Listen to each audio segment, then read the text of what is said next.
ऊर्जा और रासायनिक अणुओं से बनी एक रचना है। यह कोशिका झिल्ली से घिरी रहती है। इसके अंदर जीव ध्रुव एवं केंद्रक होता है। कोशिका के अध्ययन के विज्ञान को साइटोलॉजी कहा जाता है। 1665 ईस्वी में रॉबर्ट हुक ने कॉर्क के एक टुकड़े को सूक्ष्मदर्शी में देखा। इसमें अनेक कोठरियां माने चैम्बर थी, जिसमें उन्होंने सेल नाम दिया। क्या दिया?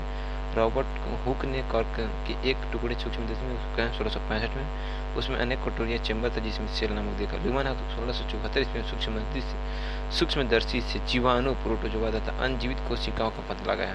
रॉबर्ट ब्राउन को कहते हैं 1831 में कोशिका के में केंद्र का पता लगाया। रॉबर्ट ब्राउन कहते हैं कोशिका में केंद्र का पता लगाया। ल्यूमन है जीवित कोशिका में प्रोटोजोआ, जीवाणु, प्रोटोजोआ तथा अन्य जीवित कोशिकाओं का पता लगाया। और रॉबर्ट ब्राउन ने केंद्र का पता लगाया। पुरकिंजे ने 1839 ईस्वी में तथा वान मोल ने 1800 में कोशिका में पाए जाने अर्ध तरल तथा दानेदार पदार्थ का जीवद्रव्य नाम दिया। 1805 में रुडोल्फ विर्चाव ने बताया कि नई कोशिका पहले से मौजूद कोशिकाओं के विभाजन से उत्पन्न होती है। कोशिका सिद्धांत जर्मन वैज्ञानिक स्लाइडेन एवं स्वान ने 1839 में कोशिका सिद्धांत प्रस्तुत किया था, जो इस प्रकार है। प्रत्येक जीव एक अनेक कोशिकाओं का बना होता है। प्रत्येक जीव की उत्पत्ति एक कोशिका से होती है। प्रत्येक कोशिका स्वतंत्र इकाई है, लेकिन सब मिलकर किसी कार्य को संपन्न करती है। प्रत्येक कोशिका में एक केंद्रक होता है, जो कोशिका का मुख्य कार्यकर्ता होता है। कोशिका का सबसे छोटी कोशिका माइकोप्लाज्मा या ग्लेसेटिपिकम माइकोप्लाज्मा ग्लेसेटिपिकम का होता है जिसका आकार कितना होता है 0.1 माइक्रोमीटर, ठीक है, होता है। इसे प्लेमा लाइक ऑर्गन PPLO भी कहते हैं। इसमें बड़ी कोशिका किसका शुतुरमुर्ग और टीज का अंडा का होता है, जिसका आकार 170 mm गुने 135 mm होता है। तंत्रिका कोशिका न्यूरॉन मानव शरीर की सबसे लंबी कोशिका होता है। तंत्रिका कोशिका जो ब्रेन में पाया न्यूरॉन मानव शरीर का सबसे लंबी कोशिका। कोशिका के प्रकार संख्या के आधार पर, कोशिका की संख्या के आधार पर जीव दो प्रकार के होते हैं, एकाकोशीय और बहुकोशीय। एकाकोशीय इनका शरीर केवल एक कोशिका का बना होता है, जैसे अमीबा हो गया, पैराम्फिशियम, ये यूग्लिना आदि होता है। बहुकोशीय में इनका शरीर एक से अधिक कोशिका का बना होता है, जैसे केचुआ, मेढक, पक्षी, मनुष्य आदि होते हैं। ये बहुकोशीय होते हैं। केंद्रक की रचना के आधार पर केंद्रक की रचना के आधार पर कोशिका दो तरह के होते हैं।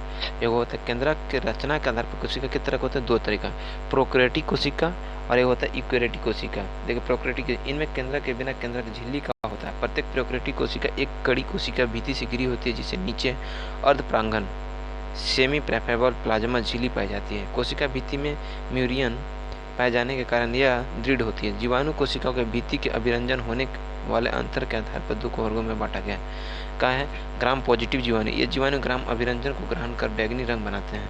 ग्राम नेगेटिव जीवाणु, इन जीवाणुओं में बैंगनी रंग पूर्ण रूप से घुल जाता है।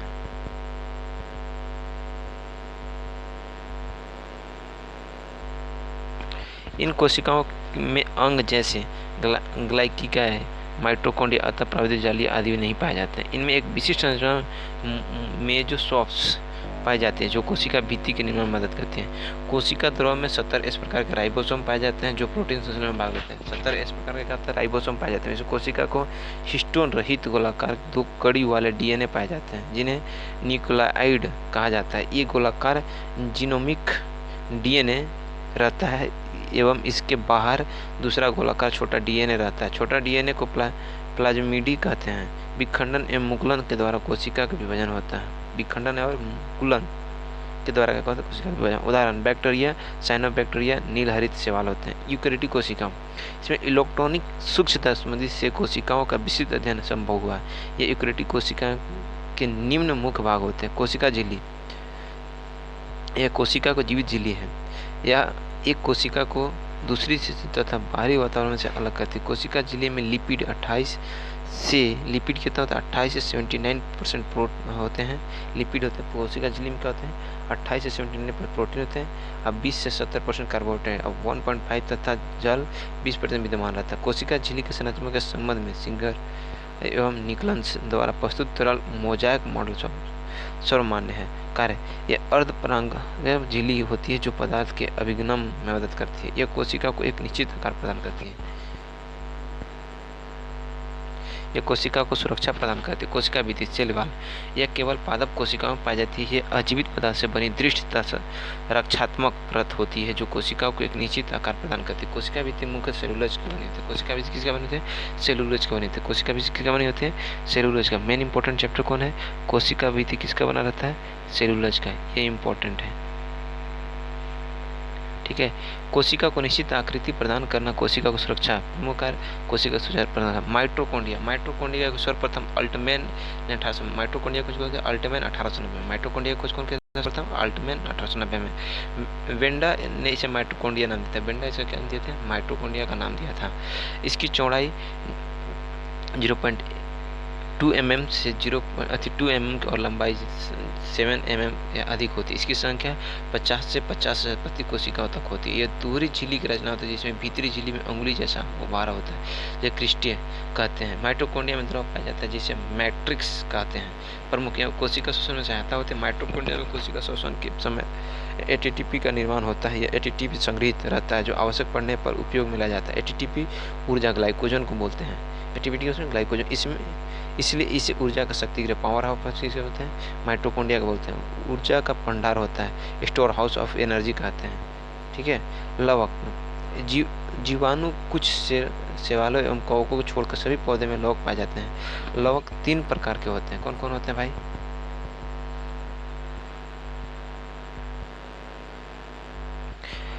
अणुई लवक ये रंगीन होते हैं और जड़ भूमिगत तने में पाए जाते हैं। 3 प्रकार के होते हैं। एम्पाइलोप्लास्ट ये मंड स्टार्च को संचित कर। मंड कहाँ होता है? स्टार्च कहाँ होता है? मंड कहाँ होता है? जीभ में। इलायोप्लास्ट ये वसा के संचित करता है, वसा फैट में। एलियोप्लास्ट ये प्रोटीन का संग्रह करता है। वर्णीय लवक ये रंगीन लवक होते हैं जो मुख्यतः फूलों एवं फलों में पाए जाते हैं। इसे रंगीन लवक कहते हैं। चलते कीड़े फूलों की ओर आकर्षित होकर परागण करते हैं। गाजर में कैरोटीन, टमाटर में लाइकोपिन। गाजर में क्या पाया जाता है? कैरोटीन पाया जाता है। टमाटर में क्या पाया जाता है? लाइकोपिन पाया जाता है।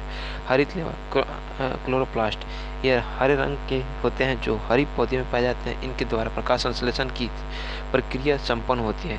क्लोरोप्लास्ट का हरा रंग पर्णहरित क्लोरोफिल के कारण होता है। क्लोरोफिल के मैग्नीशियम पाया जाता है। क्लोरोफिल क्या पाया जाता है? मैग्नीशियम पाया जाता है। ग्लाइजिका है गोल्गी बॉडीज इनकी खोज कैमिल गोल्गी ने 1898 में ईस्वी में की थी। ये विभिन्न प्रकार की चपटी तथा मुंडी हुई थैलियों का एक समूह होता है। कार्य यह प्रोटीन के स्राव में सहायता होता है। लाइसोसोम के निर्माण में करता है। कार्बोहाइड्रेट के संश्लेषण का करता है। एक्सोसोम के निर्माण में सहायता करता है। ग्लाइकोजन की स्रावित कणिका रिक्त में प्रवेश करती है तथा इनकी झिल्ली कोशिका झिल्ली के भीतरी झिल्ली से संकलित हो जाती है। फिर ये एक्सोसाइटोसिस द्वारा स्रावित पदार्थ के बाहर की ओर मुक्त हो जाता है। इसलिए ग्लाइकोजन का कोशिका का यातायात प्रभाव भी कहा जाता है। ग्लाइजिका है को क्या कोशिका यातायात मतलब ले जाने लाने के काम को कहा जाता है। ग्लाइजिका को कोशिकाओं को लाने ले जाने के प्रबंधक भी कहा जाता है। अतःस्रावी जाली एंडोप्लाज्मिक रेटिकुलम इसकी खोज 1945 में पोर्टर ने किया था। ये प्रोकैरियोटिक एवं मस्तनी के लाल रुधिर के आरबीसी को छोड़कर सभी कोशिकाओं में पाए जाते हैं। इसकी खोज किसके अंदर? अतःस्रावी एंडोप्लाज्मिक रेडिकुलम किसमें खोज कब किया था? पोर्टर ने किया था 1945 में। ये प्रोकैरियोटिक अस्थानीय लाल रुधिर मैंने प्रोकैरियोटिक एवं अस्थानीय के लाल रुधिर का छोड़कर सभी को सक्रिय कोशिका में जिन प्रोटीन वसा हार्मोन संश्लेषित होता है अधिक विकसित होता है जैसे कि यकृत और अग्नाशय होती है। ये 2 प्रकार के होते हैं। चिकनी अंतःप्रजलीय समूह इसे राइबोसोम उपस्थित नहीं रहते। ये उन कोशिकाओं का अधिक पाया जाता है जिनमें वसा तथा हार्मोन संश्लेषित होते हैं। रुक्षा रफ अतः प्राविध इन पर राइबोसोम पाए जाते हैं। ये प्रोटीन संश्लेषण में भाग लेते हैं। प्रमुख कोशिकाओं के आंतरिक सहारा प्रदान करता है। प्रोटीन वसा एवं हार्मोन संश्लेषण में सहायता होता है। कोशिका के अंदर कोशिका द्रव और केंद्रक द्रव में विभिन्न पदार्थ का अंतर कोशिका परिवहन में सहायता है। कोशिका विभाजन के समय नई केंद्रक झिल्ली का निर्माण होता है। राइबोसोम इसे खोज करता फेलॉर्ड ने किया था। राइबोसोम की खोज किया था फेलॉर्ड ने था। तो अतःप्रावित के ऊपर बिखरे हुए कोशिका द्रव स्वतंत्र रूप से रहते हैं। पादप एवं जंतु कोशिका दोनों में पाया जाता है। राइबोसोम पादप और जंतु दोनों में पाया जाता है लेकिन स्थानीय लाल रक्त आरबीसी में नहीं पाया जाता है। ये आरएनए एवं प्रोटीन के बने होते हैं जिनकी राइबोसोम किसका होता है? आरएनए और प्रोटीन का बना होता है। राइबोसोम किसका होता है? आरएनए और प्रोटीन का बना होता है। मात्रा लगभग बराबर होती है। जब ये समूह में रहते हैं तो इनकी पॉलीसोम या पॉलीरोसोम कहते हैं। राइबोसोम 2 प्रकार का होता है। 70S राइबोसोम और एक होता है 80S राइबोसोम। 70 इसके दो उपभाग होते हैं, जैसे 30S और 50S प्रोकैरियोटिक में पाए जाते हैं। 80 में इसमें भी दो भाग होते हैं, 40S और 60S, ये यूकैरियोटिक कोशिका में पाए जाते हैं। ठीक है, राइबोसोम प्रोकैरियोटिक ये प्रमुख कार्य, ये प्रोटीन संश्लेषण का केंद्र है, इसलिए इन्हें प्रोटीन का फैक्ट्री, राइबोसोम का क्या बोलता है, प्रोटीन का फैक्ट्री भी बोला जाता है। क्या बोलता है, लाइसोसोम की बात करते हैं। इनकी खोज दुबे ने की थी। यह थैलीनुमा रचना जिसे झिल्ली दोहराता है, यह बहुरूपता को दर्शाता है। इनमें पाचन एंजाइम होते हैं जिनका निर्माण ग्लाइचिका में होता है। लाइसोसोम जब फट जाते हैं, देखो लाइसोसोम राइबोसोम में प्रोटीन का फैक्ट्री बोलते हैं, उसमें दो प्रकार के पाए जाते हैं। एक वो पाए जाते हैं कौन, 70S राइबोसोम और 80S राइबोसोम। 70S में भी दो प्रकार, 30S और 50S पे ये प्रोकैरियोटिक होते हैं। 80 राइबोसोम में दो प्रकार के 40 और 60 था, ये यूकैरियोटिक पाया जाता है। ठीक है, अब लाइसोसोम की बात करते हैं। लाइसोसोम की खोज कौन किए थे, डी दुबे ने किए थे। ये एक थैलीनुमा रचना होता है, झिल्ली होता है, ये बहुरूपता होता है। इसे पाचन एंजाइम भी कहते हैं जिनका निर्माण ग्लाइचिका में होता है। लाइसोसोम जब फटते हैं तो उपस्थित एंजाइम कोशिका को नष्ट कर देते हैं, इसलिए इसे आत्महत्या के थैली कहते हैं। जैसे ये लाइसोसोम जो होता है, ये बहुत सारा कृषि होता है, अगर फट जाएगा तो आंतरिक जो कितना भी है ना उसको खत्म कर देता है। यह बहुकोषीय बाह्य कोशिका एवं अंतर कोशिका पाचन में सहायता होता है। मैंने बाह्य कोशिका मतलब बाहर से जो होता है उसका में, और अंतर कोशिका जो प्रोटीन जो निकलते हैं, हार्मोन्स वगैरह जो रिलीज करते हैं उसको भी कहते हैं। अगर ये फट जाता है तो लाइसोसोम उसी को मार देता है और ये खत्म तरह का। सेंट्रोसोम, इसकी खोज 1888 में डी बेवरी ने किया था। देखो तरह का सेंट्रोसोम बहुत अच्छा ने की थी। यह केवल जंतु कोशिका में पाया जाता है। सेंट्रोसोम किसमें, जंतु कोशिका। इसके अंदर एक या दो कण जैसी रचना होती है जिन्हें सेंट्रियोल कहते हैं। यह कोशिका विभाजन के समय तंकु तंत्र में निर्माण करता है। देखिए सेंट्रोसोम क्या होता है, सेंट्रोसोम ब्रेन में नहीं पाया जाता है। सेंट्रोसोम कहाँ पाया जाता है, शरीर में। जहाँ के मसल्स अगर डेड होते हैं तो उसको रिकवर करने का काम कौन करता है, सेंट्रोसोम। तुरंत उस जगह पे अपना एक भेज देता है, वो रिकवर करता है। रसधानियाँ वैकुलस, ये पादप कोशिका के प्रमुख मिलती है, किंतु जंतु में एक से अधिक की छोटी होती है। रसधानिया में कोशिका रस भरा रहता है जो निर्जीव पदार्थ होते हैं। केंद्रक न्यूक्लियस, केंद्रक की खोज 1831 में रॉबर्ट ब्राउन ने किया था। केंद्रक खोज 1831 में रॉबर्ट ब्राउन ने किया था। ठीक है, यह गोलाकार रचना जो कोशिकाओं के मध्य में पाया जाता है। केंद्रक अनुवांशिक तथा डीएनए अनुवांशिकता तत्व पाए जाते हैं और कोशिका के क्रियात्मक कार्यों को नियंत्रण करता है। ठीक है, ये देख रहे हैं राइबोसोम है, यहाँ पे न्यूक्लियसोम, सेंट्रोसोम, नेटवर्क है, सब इस ग्राफ में समझाया हुआ है। न्यूक्लियस केंद्रक होता है। केंद्रक के चारों ओर केंद्रिका आवरण होता है जो केंद्रिका तत्वों को कोशिका द्रव से अलग करता है। आवरण दो झिल्लियों का बना होता है जिन्हें केंद्रक छिद्र पाए जाते हैं। केंद्र में पाए जाने वाला द्रव केंद्रक द्रव कहलाता है। इसमें प्रोटीन या फास्फोरस एवं न्यूक्लिक अम्ल पाए जाते हैं। केंद्रक द्रव भाग में धागा जैसी रचना पाई जाती है जिसे क्रोमेटिन का जाल कहते हैं। क्रोमेटिन कोशिका विभाजन के समय मोटी आकृति बनाते हैं जैसे क्रोमोसोम कहते हैं। क्रोमेटिक हिस्टोन प्रोटीन और नरन हिस्टोन प्रोटीन डीएनए एवं आरएनए होते हैं। केंद्रक द्रव में एक गोलाकार रचना केंद्रिका पाया जाता है। केंद्रिका में आरएनए का संश्लेषण तथा राइबोसोम का निर्माण होता है। प्रमुख कार्य, केंद्रक में मौजूद डीएनए अनुवांशिकता लक्षणों को संबंध है। केंद्रक प्रोटीन संश्लेषण के लिए आवश्यक आरएनए का निर्माण करता है। गुणसूत्र, अब क्रोमोसोम की बात है। क्रोमोसोम का सर्वप्रथम कौन किया था, 1828 में वाल्डेयर ने किया था। क्रोमोसोम के वाल्डेयर ने 1828 में किया था। समसूत्री कोशिका विभाजन को मेटाफेज एवं एनाफेज अवस्था में क्रोमोसोम स्पष्ट दिखाई देता है। प्रत्येक जाति के जीवनधारी की कोशिका गुणसूत्रों की संख्या निश्चित रहती है। जैसे मनुष्य में 40 गुणसूत्र होते हैं, 23 जोड़ी गुणसूत्र होते हैं जिसमें 22 समान होते हैं और 2 अलग अलग थे। ड्रोमोसोम के 8 गुणसूत्र आदि होते हैं। देखो मनुष्य गुणसूत्र देखिए 44 गुणसूत्र ऑटोसोम्स होते हैं और 2 6 गुणसूत्र होते हैं। देखिएगा ये ऑटोसोम वाला में शरीर के कई तो लक्षण कुछ है, मतलब नर और मादा दोनों में समान होते हैं। ठीक है, और 2 होगा सेक्स गुणसूत्र, इसमें मादा में XX पाया जाता है और नर में XY पाया जाता है। क्रोमोसोम की संख्या इकाई का सोमेटिक कोशिका में द्विगुणितीय तथा जनन कोशिका में अनुगुणित होते हैं। ठीक है, क्रोमोसोम में एक कुंडलित तंतु क्रोमोनिमिया से होते हैं जो मैट्रिक्स में स्थित है। क्रोमोसोम कुंडलित भाग क्रोमेटिक कहलाते हैं। क्रोमेटिक 2 क्रोमोनेटिव कहलाते हैं। तो क्रोमेटिक गोलाकार कण सेंट्रोमियर से जुड़े होते हैं। यह एक संकुच पाया जाता है जो जिसे प्राथमिक संकुच कहते हैं। यह कोशिका विभाजन के समय तर्कु जंतु सेंट्रोमियर से जुड़े होते हैं। प्राथमिक संकुच के अलावा एक द्वितीय संकुच भी पाया जाता है जिसे न्यूक्लियर ऑर्गेनाइजर कहते हैं। न्यूक्लियर ऑर्गेनाइजर के बाद गोलाकार रचना सेंट्रोलाइज कहते हैं। ऐसे क्रोमोसोम में एसिड क्रोमोसोम पाया जाता है। क्रोमोसोम के 2 अंतिम सिरों को टेलोमियर कहते हैं। क्रोमोसोम के 2 अंतिम सिरों को कहते हैं टेलोमियर कहते हैं। प्रमुख कार्य, क्रोमोसोम अनुवांशिक गुण का वाहक होता है। क्रोमोसोम क्या होता है, अनुवांशिक गुणों का वाहक होता है।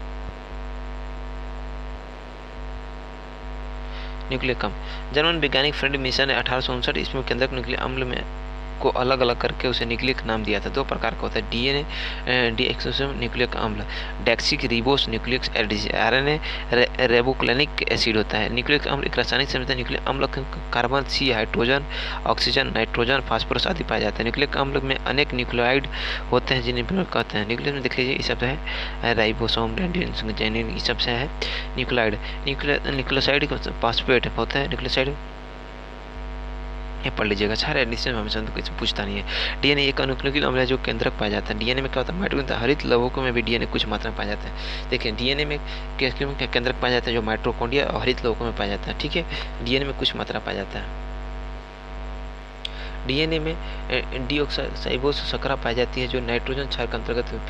फ्यूरिन में एडेनिन एवं गुआनिन तथा पिरामिडिन में साइटोसिन तथा थायमिन आते हैं। प्रत्येक न्यूक्लियोटाइड एक एक होते के आधार पर फास्फेट शर्करा फास्फेट की एक लंबी कड़ी होती है। यह आधार रचनात्मक एवं फास्फेट कड़ी के से क्षार द्वारा जुड़ी होती है।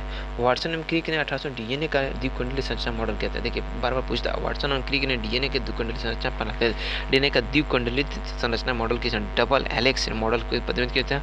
कौन किया था, वाटसन ने 1962 में किया था। उसने क्या किया था, 1953 में किया था। 1962 में नोबेल पुरस्कार मिला था। डीएनए का कार्य आनुवंशिक क्रियाओं का संचालन करता है। यह प्रोटीन संश्लेषण का नियंत्रण करता है। देखिए डीएनए जो होता है ना, डीएनए के लिए आपको अगर हो गया तो डीएनए में क्या करें, ब्लड से आप किसी को नहीं बता सकते हैं। जैसे आनुवंशिक बच्चा किसका है क्या नहीं है, तो डीएनए ब्लड से आप नहीं बता सकते हैं क्योंकि आरबीसी में डीएनए नहीं पाया जाता। आरबीसी में डीएनए नहीं पाया जाता, लेकिन ये हेयर हो गया, मसल्स हो गया, कहीं पे होता है, बहुत कुछ में डीएनए पाया जाता है, लेकिन आरबीसी में नहीं। रेड ब्लड आरएनए ये भी एक न्यूक्लिक अम्ल है जिसे राइबोसोम शर्करा पाई जाती है। नाइट्रोजन क्षार थायमिन के स्थान पर यूरेलिक होता है। ये 3 प्रकार का होता है। आर छोटा आरएनए, ये संपूर्ण आरएनए को 80% यह कोशिका द्रव्य में पाया जाता है और राइबोसोम के निर्माण में सहायक होता है। एमआरएनए यह डीएनए से बनता है और कोशिका द्रव्य में अमीनो अम्ल द्वारा प्रोटीन संश्लेषण करता है। टीआरएनए यह प्रोटीन संश्लेषण के अमीनो अम्ल राइबोसोम तक पहुंचाता है।